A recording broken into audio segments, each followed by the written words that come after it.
What's going on, people? We are Tottenham TV here, and this is your match preview for the massive North London derby this weekend. Arsenal against Tottenham at the Emirates, 4:30 kickoff on Sunday. Sim, you going into this one confident?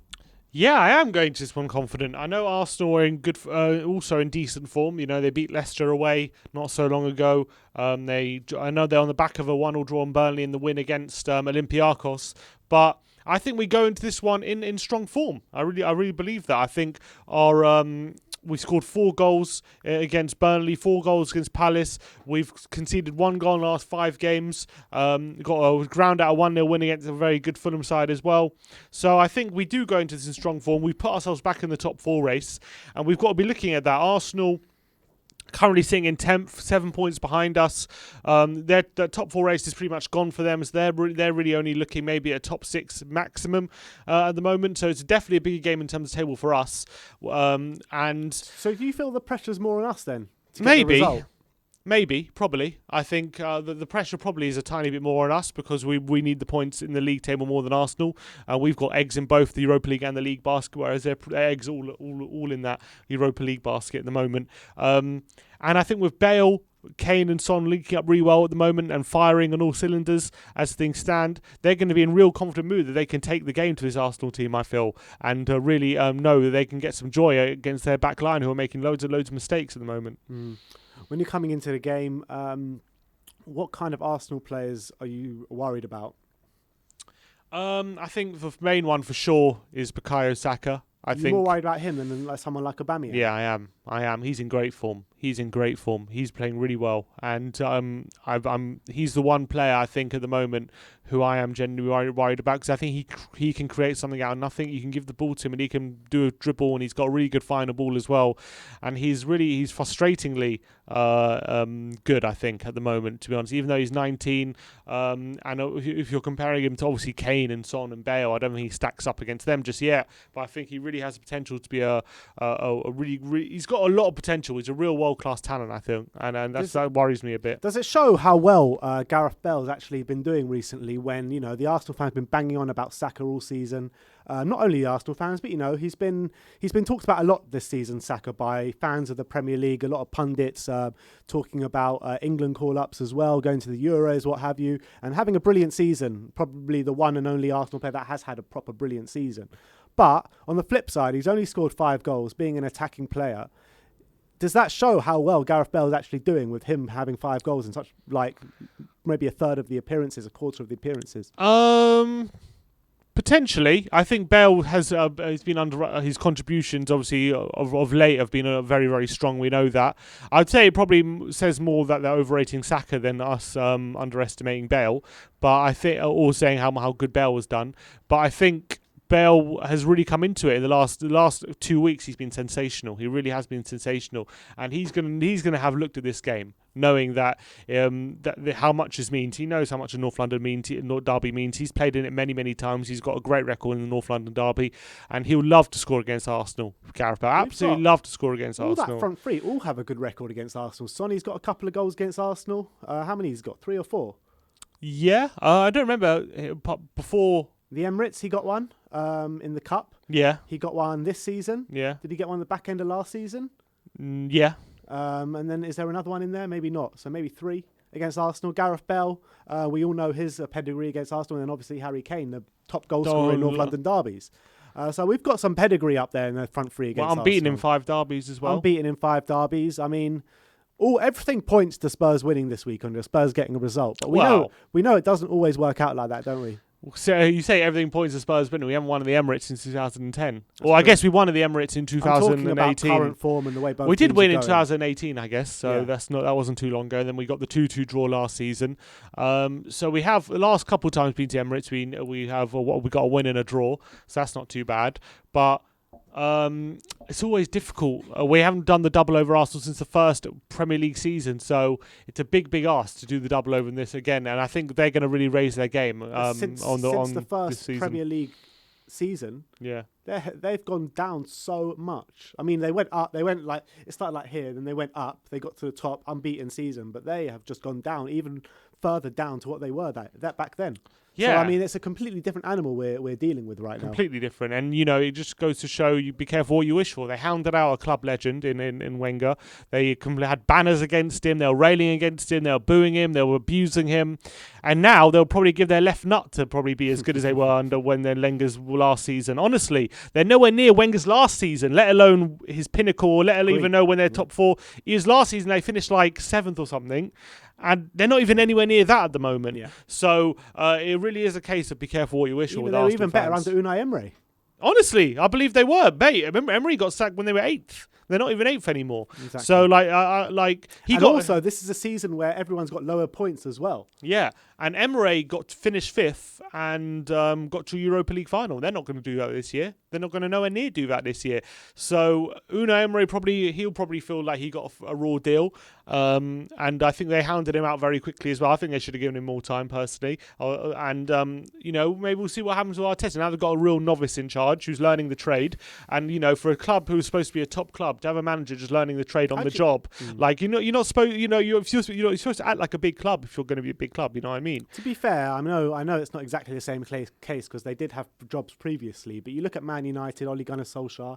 He's not exactly a manager pedigree. You know what I mean? He doesn't have pedigree, but he was a manager for like 10 years before.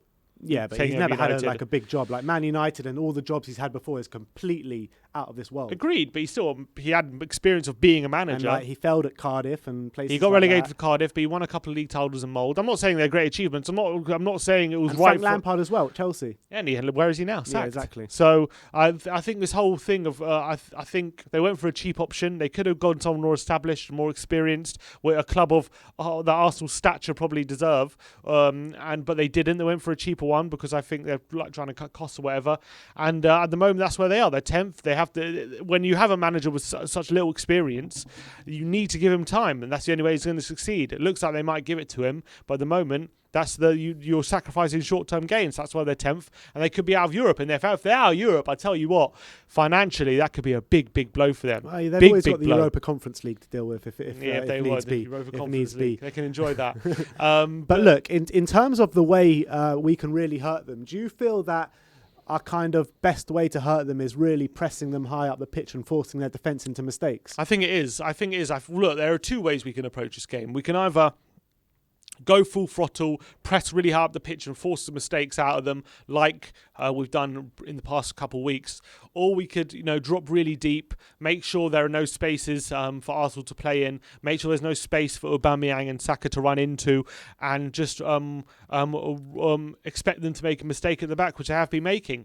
Either way, could probably we did the latter back in November. I'm kind of hoping we do the former in this game. I want to really put real pressure on them. I want us to press high, and I feel like what could be our biggest asset could also be our biggest weakness in Gareth Bale. I think Bale, in the sense that he's going to be up against Kieran Tierney, who's a very attacking left-back, and he's going to look to get forward. He's not going to care about who he's playing against. He's going to be confident in himself because he's having a good season, Tierney. And I feel like that could be our biggest strength in terms of Gareth Bale could pin him back because of the threat he holds and the quality he has. It could force Tierney to think about Bale and to think about, okay, I'm not going to go so forward because I've got Bale to think about. And also, though, it could be our biggest weakness in the sense of if Tierney does decide Bale's not going to track me, so I'm just going to keep going on that left wing. Bale might not track him, and they could get some joy down that left-hand side. And if Saka plays there as well, if Doherty starts, that could be a big problem for us. I feel, and even Saka if Aubameyang plays on the other side, he played on the left. He played on the left against Olympiacos. It could be either. It could be right or left. To be honest, either way, he's going to be difficult to handle. I kind of hope he plays on the right because I feel like Reguilon's more capable. Him against Reguilon will be a key more matchup, comfortable. won't it? I'm much more comfortable against him against Reguilon than against Doherty or Aurier. So that's for sure. I'd rather him play on the right, but he's going to be the one to look out for. That Tierney, if we do start Bale, Tierney is definitely one who can hurt us. And Partey, if he decides to turn up, he could obviously be a world beater. He's such a good player, Partey, but he hasn't had the best of starts so far for Arsenal. So hopefully he doesn't turn up in this one. But that's where I can really see them hurting us. From an outsider looking in, Tottenham hat off, would you give Mikel Arteta a rating out of 10 of how well he's doing as a manager? Because he won the cup last year, that probably takes him to like a 5. All right. No? Yeah. No, I thought I was being generous there. Yeah, you are. You are being generous. I thought they're 10th at the moment. Look, if you asked Arsenal fans at the beginning of the season, where are we now? We're March. By they thought March, they were going to challenge the top 4. Yeah, they thought they were favourites for top 4 after signing Partey. If you told Arsenal fans at the beginning of the season you're going to be you're going to be in Europa League last 16, but you're going to be 10th and out of all the cups, would you take that? They would say no. They would say, would you be able to be Arteta if he did that by this stage? They would say no chance. Yet they're all trying to justify how well he's doing. If they go out Europa League before the final this year, do you think he goes at the end of the season? Arteta? I don't. I think they're going to stick with him. I think they believe in his project, and I think they're going to stick with him regardless. How long do they stick with him for? Depends. If they finish bottom half, then I think they might ask some serious questions. But if they finish top half and get to at least the semis, I reckon they'll stick with him. All right. And I hope they do. Yeah, I hope so they do I. To be honest, because Mikel Arteta, we want you to stay. I think at the moment, he is a novice. He's learning on the job, and that's what you got to put up with when you decide to make that decision to go with him. But I think Arsenal, despite the fact of their season, I think a lot of them have been unlucky in a lot of games. There are a lot of games that have been marred by red cards and stuff, which, if they didn't happen, maybe they would have got different results. So I don't think it's all down to Arteta why they're doing so badly. I do think a lot of the players have taken a lot of responsibility because, when all those stupid red cards like Pepe and Xhaka, just headbutting players, there's not much he can do about that. But I think he does have to take a lot of responsibility for the way they defend a lot of the time, and also how bad they look going forward a lot. But recently. Also, what we've been saying all season is that Jose Mourinho can't do anything about these individual errors, and that's exactly what's hurting Arsenal at the moment. Yeah, a lot of the time it's true, and that's what the clear out's been. Did a lot big clear out in January, didn't they? Arsenal letting Socrates and Mustafi go and Kolasinac all go on a free, and Ozil getting rid of all these players to improve the standards. Hasn't really worked so far, I would say, but I don't know. I don't know with Arteta. All I know is it's a massive game for us, and we got to make sure we get these 3 points. If we get these 3 points, it will be ginormous from now to the end. I really believe that. The momentum from this derby win that could give us could be really, really big, and Arsenal would like nothing more but to stop us in our tracks in terms of the top 4 race. I do think if we lose this, it's a massive blow in terms of the top 4 race. I think it can really hit our confidence if we lose this game. Confidence and in terms of the race. If Chelsea win and we lose, I think it will just be a bit similar to how we lost to Liverpool and then we just saw confidence just seep out of the squad. Yeah. I think it might have a similar effect if we do lose this game. I agree. But I'm just hoping maybe the fact that we've had a bit more rest time in terms of they were in Greece, we're in London. The players we played as well, a bit fresher. They're gonna have to play the same 11 against Olympiacos, or they're gonna have to be resting some players. So that could be our advantage.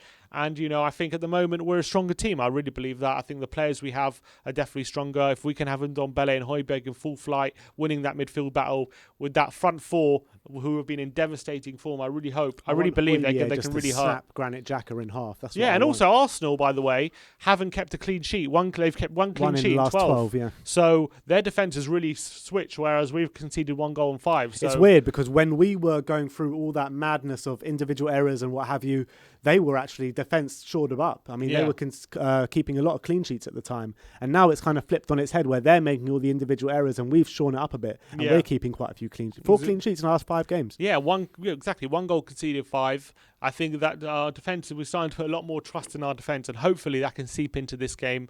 And I'm hopeful. I'm confident we can get a result. I'm confident we won't lose. I am confident we won't lose. Whether we get the win or not is another matter. I'm not 100% sure we'll win. Prediction.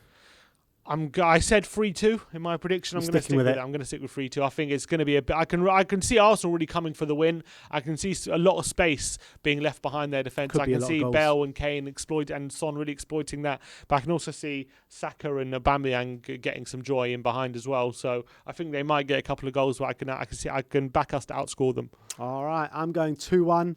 I mean, I can see a lot of goals in this one, but I do feel somehow that Jose might just take a bit more of a pragmatic approach in this game. That's just my gut feeling. I mean, doesn't mean I want it to happen. I just think that's what is going to happen. So I think we've still got the firepower to win the game. Gareth Bale, like I said before, Bale, Sonny and Kane all love a goal against the Arsenal. So I'm going to go for a 2-1 win. Let me know your score prediction in the comment section below. It is the big one this weekend. Arsenal against Tottenham at the Emirates. 4:30 kickoff. Come and join us for the live watch long from 4 o'clock on Sunday. It is the big one. Let's paint North London lily white once again. Like, subscribe and comment. And as always, Come on, you Spurs.